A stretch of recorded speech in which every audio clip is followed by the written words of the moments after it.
शुरू 80 शब्द प्रति मिनट। अध्यक्ष महोदय, हमारे दल ने असम राज्य की समस्या को जिस रूप में समझा है उसको हमारे दल के नेता ने इस सदन में अपने भाषण के समय स्पष्ट रूप से कह दिया है। मैं फिर से इसी बात को दोहराना नहीं चाहता हूँ। मैं इस बात से पूरी तरह से सहमत हूँ कि यह समस्या एक गंभीर समस्या है और देश की एकता के लिए, देश की आर्थिक स्थिति के लिए यह एक कठिन समस्या बनी हुई है। कुछ दल इस समस्या को और भी बढ़ाना चाहते हैं, इसमें कोई शक नहीं है, लेकिन हमारा दल और हम लोग इस बात के खिलाफ हैं।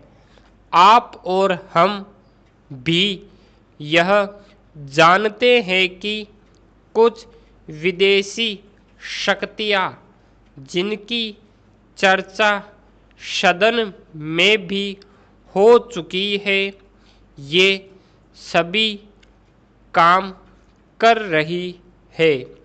यह समस्या न केवल असम राज्य में है, बल्कि धीरे धीरे यह देश के अन्य कई राज्यों में भी पैदा हो रही है।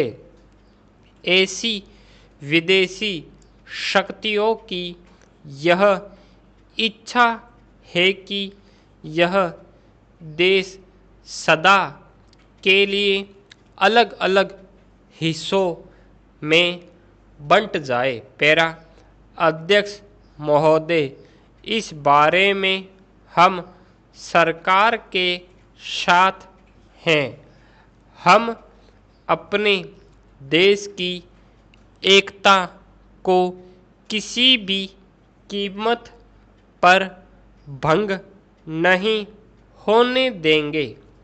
इस सब के बावजूद हमें यह जरूर सोचना चाहिए कि केंद्र सरकार ने ऐसे कौन से कदम उठाए हैं जिनसे असम राज्य की इस समस्या को सुलझाने में मदद मिली हो।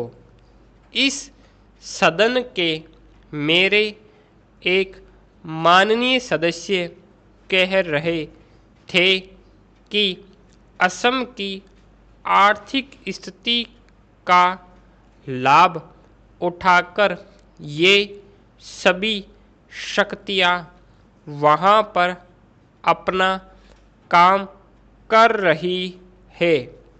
मैं भी इस बात से सहमत हूँ, लेकिन सरकार का भी तो कर्तव्य हो जाता है कि असम राज्य की आर्थिक स्थिति को जितनी जल्दी हो सके सुधारा जाए, ताकि विदेशी शक्तियाँ वहाँ की गरीब जनता से अनुचित लाभ न उठा सके।